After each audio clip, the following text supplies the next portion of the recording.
All right, hello, and welcome to the third episode of Incident Exposure, a vlog where me, Duncan Longdon, talks about my 30-odd years experience here in the photography and filmmaking game.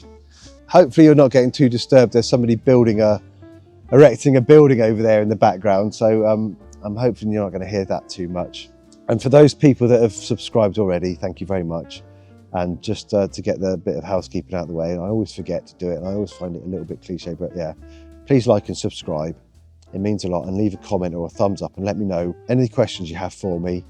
And yeah, positive or negative. Like I said in the last one, I was talking about the importance of critiques, and that goes for all work, which includes this vlog. Okay, that's fair. And the other thing I was talking about in the previous vlog was moving from one college to the next and coming under the tutelage of a guy called Roger Hickman. And I'd like to address that a little bit now, and with a focus on the importance, I think, of making decisions, taking control, and trusting yourself. I think it's all good stuff. And, you know, everyone gets influenced by other people. And watch the end, because it's going to come back to that. So everyone gets influenced by other people, and that's fine. We always look at other people's work, and that's fine to be influenced by that. And we need to do that to find our own voices, I think. But, you know, when I was coming to make this vlog, I was asking people about the name of it, Incident Exposure. And basically a guy I really rate, Joe Henley, he's a wonderful writer, author, novelist, and musician. Fascinating guy. Anyway, he said, look, just, you know, trust yourself, Duncan. Okay? And that's fair. So there you go. Anyway, so talking about trusting yourself, I was at Cleveland College realizing that really what was happening wasn't what I wanted it to be or where I wanted it to be. And I had to make a decision, and I had to trust in myself to make that decision. And that decision was this: leave that college. I wanted to continue photography. My advice now to anybody else wouldn't be the same as it was for myself then, but obviously I know more now, right? But I wanted to continue photography and I wanted to stay in education, so I chose another college, and that college was West Bromwich, in the Midlands, in Birmingham area, that Black Country we call it in the UK. So for this, I needed my grades. And anyway, let's not get ahead of ourselves. The reason I wanted to change is because the college I was in, I wasn't learning anything. The facilities weren't helpful.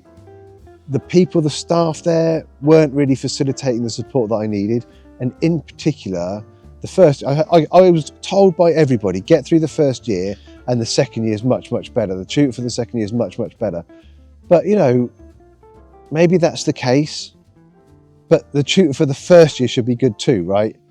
The foundation should be good. It shouldn't just be like a holding tank. And I felt like all I was doing was being left to my own devices, which is fair, you know, find your own way.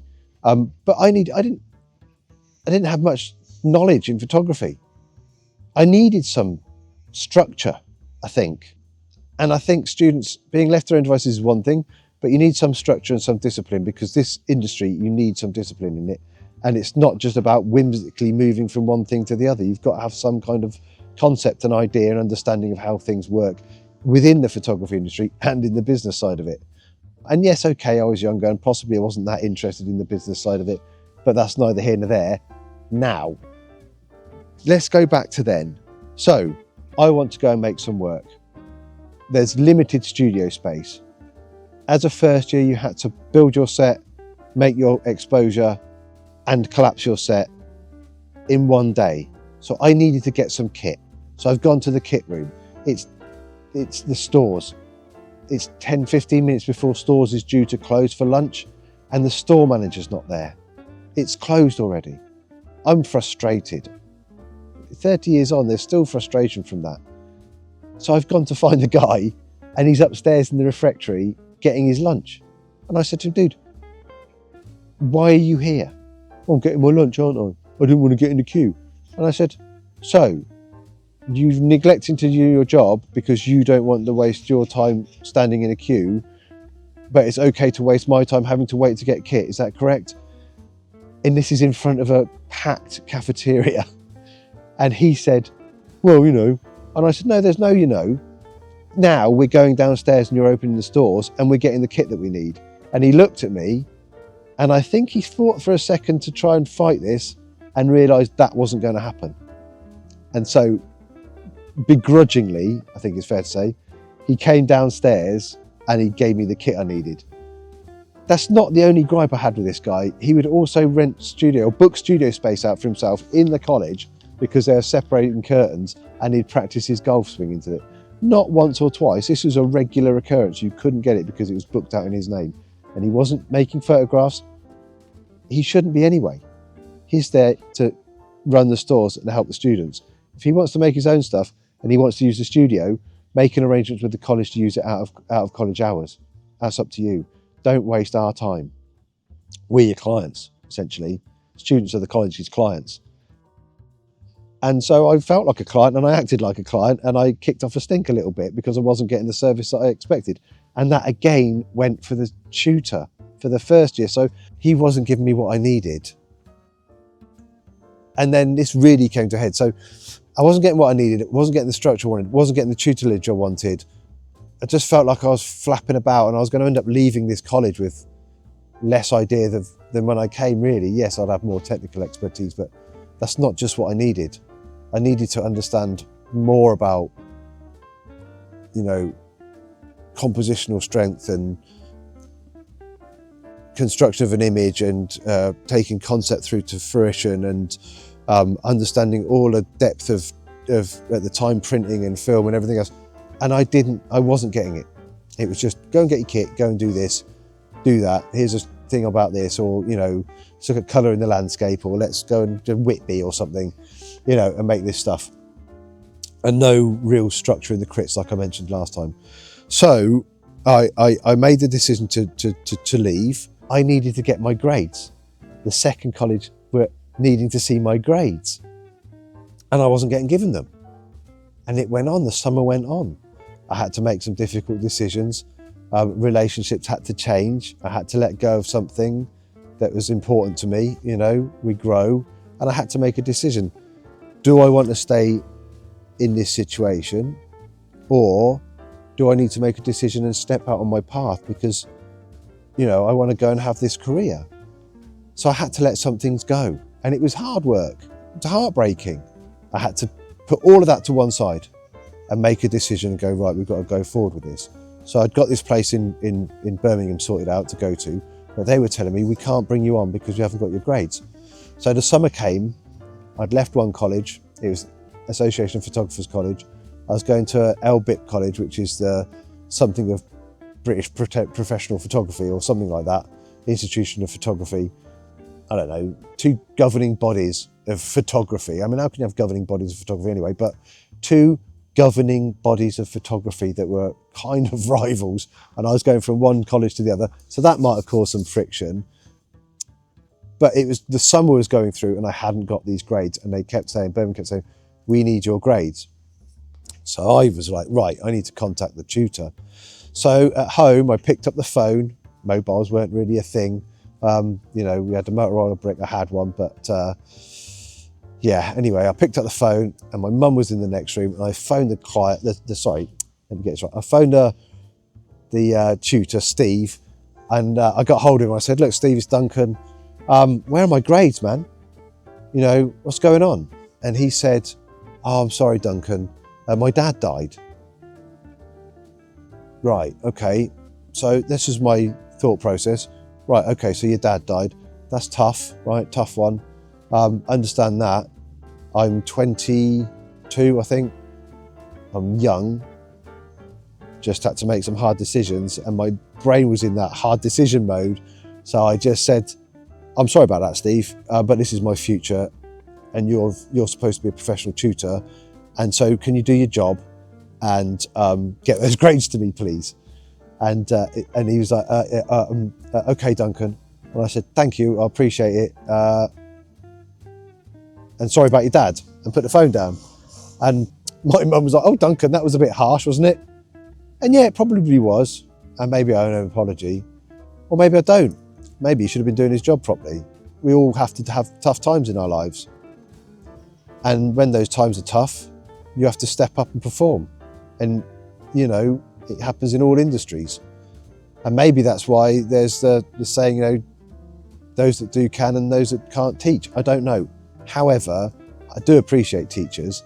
And then, talking about appreciating teachers, so I got the grades, they got sorted out. And then I found myself, I was heading off to Birmingham to start at this new college. So I was my first year at the college. I was going to join the second year of the photography course.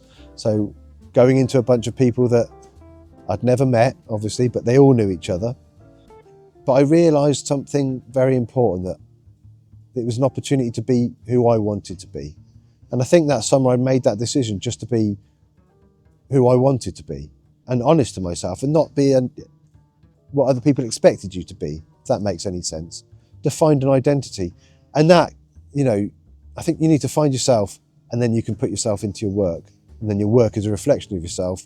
And hopefully that's a positive reflection, and that gets people to be attracted to you, to work with you, to know that you're passionate and strong about something. My passion for photography hasn't really changed. I'm still focused on it. I'm proud of it. Still learning and pushing to learn. So there I was anyway. We went in, and Roger, the course head, welcomed everybody back to college, and you know, it was a bit like a Dumbledore moment, really. Welcome back to the second year, and you're going to be doing this and that. And he knew that, you know, it was my first year, so he did his whole talk, and I'll talk about that another time, because there's something there that's very Roger Hickman, and it was hilarious. But after his talk, he said, "Duncan, I want to have a chat with you." And I was like, okay, fine. So I stepped up and he said, "Look, welcome to the college. We're happy to have you here." And then he said, bearing in mind all this aggravation I'd gone through and stress I'd put on myself to get my grades and stuff to the college so they all know what I was doing, he said, "I've deliberately and specifically made no effort to look at anything from your past college or contact your previous tutors to discuss anything with them about you. I'm fully inclined to make up my own decisions about you and form my own opinions. I just wanted you to know that. Now off you go and get on with things." And I was like, brilliant. Immediately I just thought, oh, this guy's superb. Yeah, and that was that. So good for him. And, you know, we're always going to hear negativity about stuff from people, from other people. Maybe the stores manager was a super nice guy and you've just heard a very negative thing about him from me. That's my experience with him. Other people might have had much warmer experiences with him. I don't know that, and I'm never going to know that unless I speak to the people who I was with back then, which is unlikely to happen, let's face it. So that's another lesson learned, isn't it? Form your own opinions. Make up your own mind about things. Don't be swayed so much by other people. Go and research it and look into it and go, okay, I'm going to figure this out for myself. And that's what happened. And his and I relationship grew from respect from there. And I hold him with warm regard in my heart. And unfortunately, he's no longer with us. But yeah, he was, I mean, you can clearly see from this one and the previous one. And if you're not sure, go back and look at them. I have very warm and fond memories of Roger Hickman. He was important and a great mentor in my life. And in some small way, I hope these little vlogs that I'm doing are me handing that on to you guys out there watching. And that's why I'm always open and welcome to talk and answer questions and help out any way I can. Okay, so that's the end of today. And I hope you enjoyed that. Contact me, duncanlongdon.com. Get in the comments. If you've got any questions, I'm happy to try and answer them for you.